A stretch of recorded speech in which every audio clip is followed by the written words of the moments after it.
Welcome to Censored, a podcast where we forage for filth in dusty newsprint. I'm Aoife Bhrutnach, and we've made it to the last episode of Series 8. Thanks for joining me on this wild ride, because you're the best company a lewd reader like myself could want. This week, it's another magazine, and this one rejoices in a very exciting title, Exchange and Mart.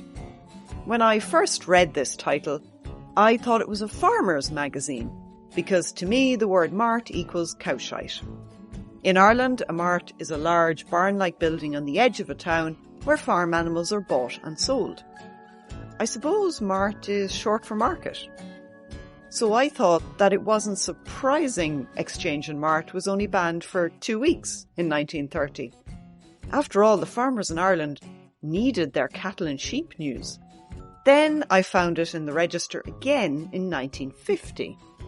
It was banned this time for 12 years, until 1962. So I got nosy and went to check what Exchange and Mart was actually about. The first thing I learned was that it still exists today and that it's more than 150 years old. It's a rare survivor in the magazine world, but today it now sells second-hand cars only. In its previous lives, it was an exchange and marketplace for anything and everything. So yeah, they did sell animals, especially dogs, cats, and a lot of poultry. Think of it as more like Craigslist or eBay, a place for small ads of every description. Some of the ads, of course, are from businesses, but most are from Joe or Josephine Soap selling the equivalent of their unused air fryers. Once a week, Exchange and Mart appeared in the newsagents, full of all kinds of ads for all types of goods. If you were looking for bargains, this was the place to go. I read a really good article about how amateur antique dealing was facilitated by Exchange and Mart. Who knew the Antiques Roadshow culture started here? That it has lasted for 150 years shows how much demand there is for such a magazine.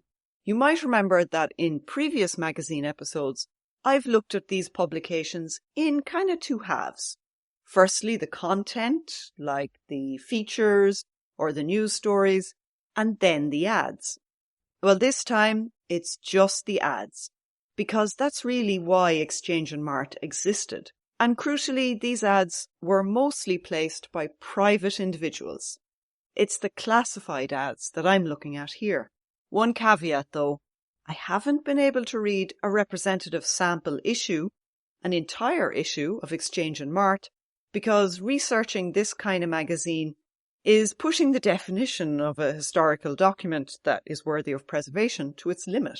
As magazines go, this one has not proved very collectible, which is sort of ironic given that it sold so many collectibles. It doesn't have interesting cover art, there's no featured novelists, and there's no celebrity interviews. Enthusiasts haven't digitized back issues to share with their fellow nerds. And to be fair, it's hard to see the attraction of this black and white magazine that's just pages of ads in really tiny print. Okay, apart from historians, but you know, we're weird. You couldn't even really get excited about the graphic design of the ads or typefaces. It's just uninspiring looking. Now, I did find editions from 1870 and 1871, but sure, that was no good at all. So I had to do a lot of digging around, and I finally found a few images online and squinted at them for a while. Almost instantly, I knew it would be worth an episode. This is an example of a really intriguing ad that caught my eye. Photos issued Dublin Rebellion, April 1916. Bombarded streets, executed leaders. Copies soon suppressed. What offers? ? Box Leicester 1356. Well, tell me more. Banned photographs of the 1916 Rising? Sounds great. I just wonder how many people sent cash in the post on the off chance that this was legit, and how many were disappointed. Sadly, we'll never know. Now, to distract myself from the smudgy typeface, I'm pouring a beer. because I feel this magazine would have been very closely read in pubs. But it was also pored over at kitchen tables and in drawing rooms, so a cup of tea would also go very well with it. As important as the drink is this time, it's the postage stamps that are really the star of the show. Because without the post, Exchange and Mart would never have existed. It was a business built on letters until telephones and, of course, the internet came along. Right, time to get stuck into this magazine.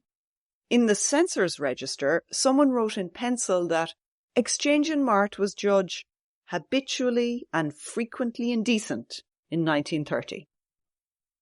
The censors really preferred the word indecent over obscene because obscenity has a lot of legal baggage. I think they were afraid to use obscene too often in case they'd be dragged up before the courts. Indecency, by contrast, wasn't as well defined in law, so they stuck with that instead. So really, of course, I have no idea what it means in this context. And in the case of Exchange and Mart, I find it hard to believe that something as mundane as a classified ad magazine could be indecent. But trust the Irish censors to find the dirt. They were admirably single-minded. So the first page of ads in this 4th of September 1930 edition begins with accommodation. Cottages to let, rooms in hotels, townhouses, that sort of thing. I can't see how any of these relate to censorship, but if you're looking for inspiration for short stories, these are amazing. Like this one, which tells you so much and so little. Married people, without children, require for 1 month, about February, a fully furnished country cottage. Devonshire coast preferred. Replies take 6 weeks. Box, India, 52528. So they're moving to coastal Britain in February after living in India. I just don't get why anyone would seek out chilblains like that. There's a story there, all right, but unfortunately for my purposes today, nothing to do with censorship. So I kept going, magnifying and squinting and cursing the poor resolution, until I came to the heading Books. Reading these ads through censorship spectacles, I got suspicious. And this was the first one to catch my eye, under the subheading Fiction. Translations of scarce novels, sale or exchange. Right, enclosing stamp. Howard, 151 Cooksley Road, Birmingham. I know some of you were like, so? That doesn't say anything interesting. But I invite you to consider the word translations. This implies the novels are foreign in origin. In 1930, the most explicit English language material is published abroad in France, a country associated with permissiveness and debauchery. Of course, lots of them are written in English for English speakers. They're not French in that sense. The reason they're published in France is that the British state had waged a successful war against publishers of porn and risque stuff in the 19th century.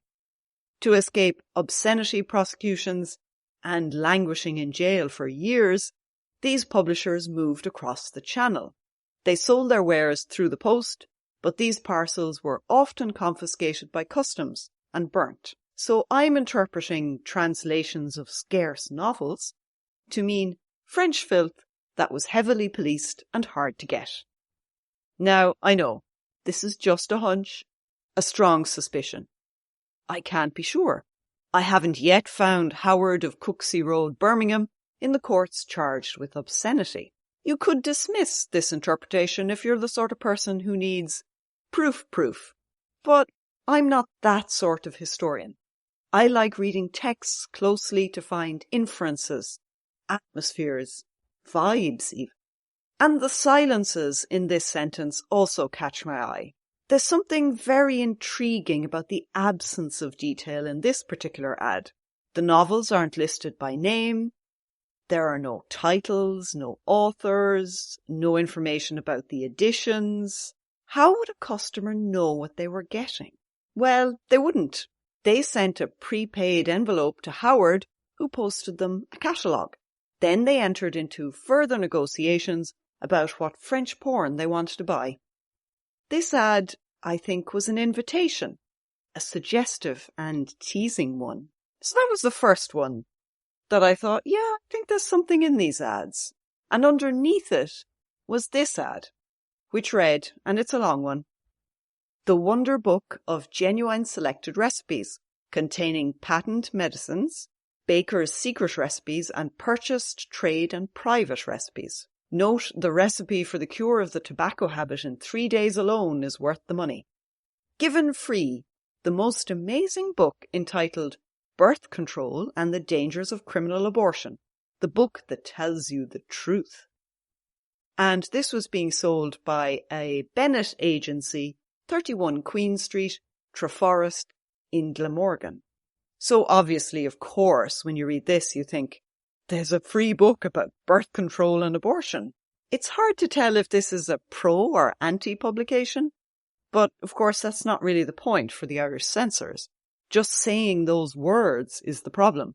But let's return to the first line of the ad more closely. Once again, it's the Wonder Book of Genuine Selected Recipes, containing patent medicines, baker's secret recipes, and purchase, trade, and private recipes. I would argue that this is potentially suspicious, because I don't think the recipes are for cake or custard. It suggests home pharmaceuticals to me because of the phrase patent medicines. It's possible this book has recipes for how to make cold remedies, just like the ones you'd buy in the chemists. So do-it-yourself Vicks Vapor Rub kind of thing. Nothing contentious in that at all. Except that patent medicines could also mean something brewed for abortifacient purposes. Now, the ad doesn't give you any verbal hints of this. If the word marital had appeared, I'd have a strong argument. Even better if the recipes were advertised as cure for obstruction, I'd be pretty unassailable. If it wasn't really for that line about birth control and abortion, I probably wouldn't have chosen this one to read out to you. But we need to imagine a society where contraceptive technology was controversial. Okay, so Britain didn't ban condoms or diaphragms or spermicides, but there was a lot of debate about who should sell these products. Mostly these were sold to the customer direct by a manufacturer, often through the post. In the 30s and 40s, doctors and chemists began to assert their authority over these products, pushing to make them into medical devices. There's a whole fascinating history to this kind of discourse that I just don't have time to go into, but there's some links in the show notes to get you started. But regardless of this particular specific power struggle, this isn't a society that speaks plainly in unambiguous factual language about sex. In public, sex is spoken about in code through these wink-wink phrases. And I think I did talk about this before in the episode on True Detective. It was the same in the US, and we can partly blame censorship laws for this. To avoid being prosecuted for obscenity, advertisers developed a whole language of euphemism to sell contraceptives. That's why an ad with feminine in it deserves close reading, because that's a very significant key word. For example, if a product was a vaginal douche, it would mention feminine hygiene. This is a world, after all, where surgical appliances means condoms. But to return again to this ad for recipes, it doesn't have any keywords. So what am I trying to say? Well, I do think that free book about birth control and abortion is a giant red flag. If I was looking for information on reproduction in 1930, I'd take my chance on this seller. All I might end up with, of course, is information on how to make my own vaginal douche. Though I have to say, those recipes I've read sound terrifying. Women were rinsing their postcoital fannies out with every household product you could think of. They tried mouthwash, disinfectant, shaving foam, vinegar, even feckin' toothpaste. Women did occasionally die from washing their vaginas out with disinfectant, not often enough that the risks outweighed the potential contraceptive benefits. And the worst part was nobody was sure what worked, so it was all a feckin' lottery anyway. Horrible times. And I think that's one of the most important things to remember about getting devices or information in the 30s. There weren't the same scientific, rigorously tested products out there. So chancing your arm in the classified ads was typical. What else could you do? If your friends and family wouldn't share any information with you, where else could you go? The ads in places like Exchange and Mart could be a valuable source of information about bodies and sex. But let's imagine you had some idea of what you were looking for. Then the classified ads could be really useful. Some booksellers advertise specific titles, which is a lot less sketchy than that dodgy translation stuff. In this edition of Exchange and Mart, an Essex-based seller advertised a book by Margaret Sanger called New Motherhood. And in case you were maybe unfamiliar with Sanger, in brackets he'd put eugenics. Now most people probably did know who Sanger was and what her publications were about, because she was a very famous advocate of birth control. This particular book of hers was the 10th book banned by the Irish censors in May 1930. Like Mary Stopes, Margaret Sanger was frequently banned by the Irish state. So in May, New Motherhood is banned in Ireland, but in this September issue of Exchange and Mart, Irish readers can see that it's on sale in Britain through the post. The problem facing the censors then is kind of obvious. Banning books is clearly not enough because those same books could circulate through private sales made in the classifieds that were published in Britain. No wonder they thought about banning it. In all the ads I've quoted, potential customers wrote directly to sellers. But I think the most important service Exchange and Mart provided was anonymous correspondence between seller and vendor. The publishers, called Bazaar, offered a P.O. box service so the other party would never know your real address. It made buying and selling safe, private, and anonymous. This also ensured anonymity for people who needed to conceal their private lives. Naturally, this mix of coded languages and anonymity made the small ad a place where LGBTQ+ communities could find space to meet up or correspond. For example, a blog that I came across from 2016 suggests the ad selling leather biking clothes in Exchange and Mart could have connected gay leather men. I've put a link in the show notes if you want to read the full piece. To me, it's an argument that makes sense. These classified ads can be read in many ways, and that goes for in the year 1930 as it does in 2023. Coded languages change all the time, so it is sometimes hard to rediscover those past meanings. It takes years of careful research to follow the breadcrumbs, and it's only because other people have done the work and made these suggestions that I'm reading the ads this way. And we do know, of course, that personal ads played a huge role in gay culture, so it's worth looking at Exchange and Mart in this light. I agree, though, it doesn't seem like the most promising place to find sex in the classifieds. Unless you were horny for stamped self-addressed envelopes, why would you look in Exchange and Mart? One of my theories, at least, is plausible deniability. Because Exchange and Mart was never a specific interest magazine, you could claim to be reading it for anything. Your work colleagues probably wouldn't be suspicious, unless, of course, you worked for the Irish censor. Then you were fucked. The ads in its pages are for ordinary products, mundane, unremarkable things. The seller advertising Sanger's book, for example, was also selling the Masterpiece Library of Short Stories in 20 volumes. What I love about these classified ads is the mix of boring and ambiguous within them. Do you remember that photo ad I mentioned at the beginning? The one about the 1916 photographs. Some historians have looked at the ads in the photography sections and read them as spaces where amateur porn was traded. To be honest, it'd be odd if there wasn't porn being traded through the classifieds. We all know porn is central to commerce on the internet. Why wouldn't it be a part of this paper marketplace as well? I'm pretty sure it was. But alongside underground trade in porn, there was also censorship. Not just in the language of euphemism, but I want to turn now to the physical world of letters and parcels that Exchange and Mart rested upon. So I've already mentioned the customs, yeah? They're stopping things at the border and burning them on site. That's under the Customs Consolidation Act of 1876. This is the sentence relating to indecency and the things that they could stop.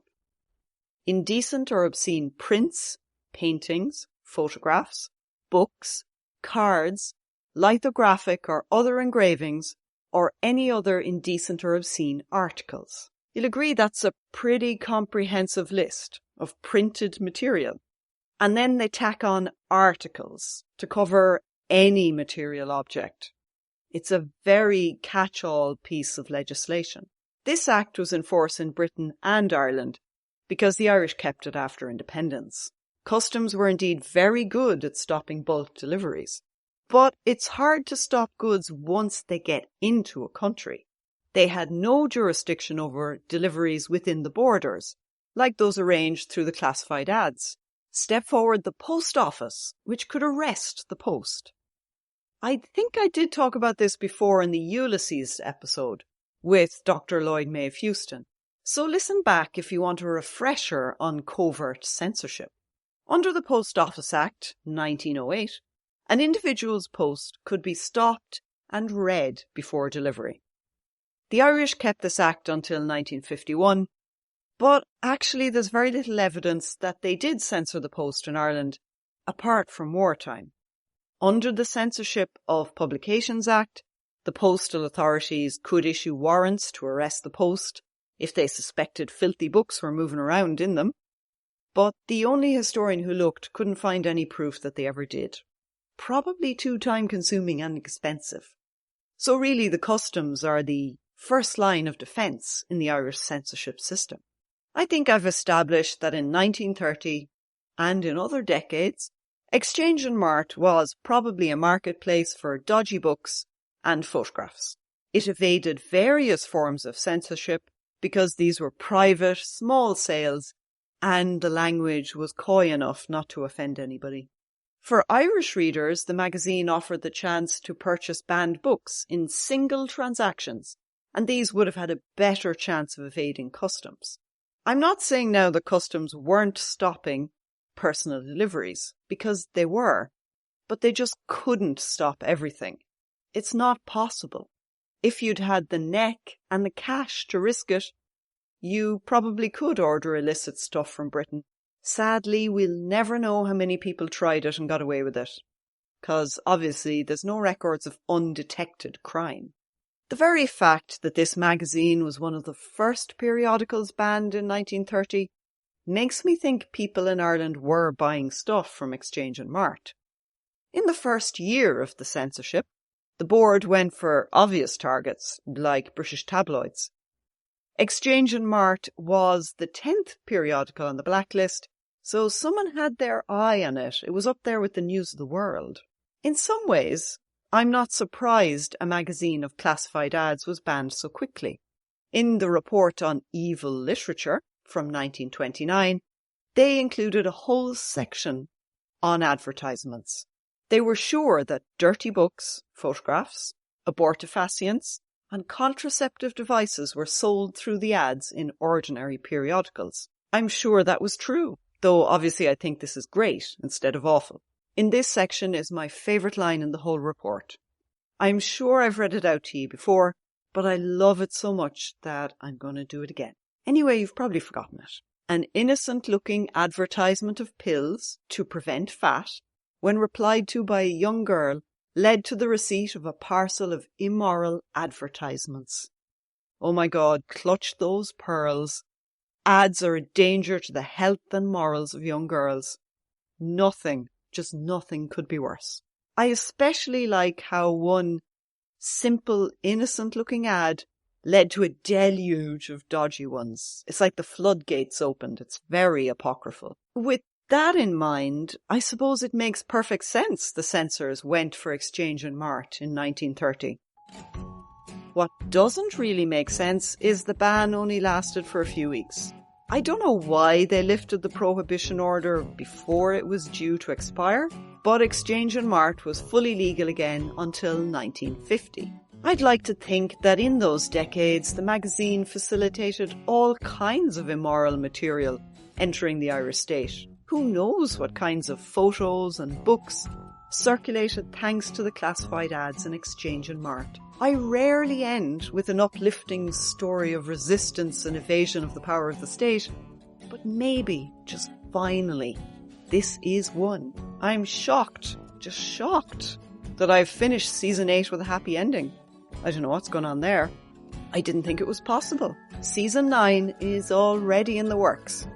I think I'm focusing on memoirs, autobiographies, diaries, all those confessional texts this time. Authors who dared to show real life without the excuse of fiction were banned pretty frequently. I'll be back soon with sexual frolics and political controversy, so till then, keep your hands clean and your minds filthy.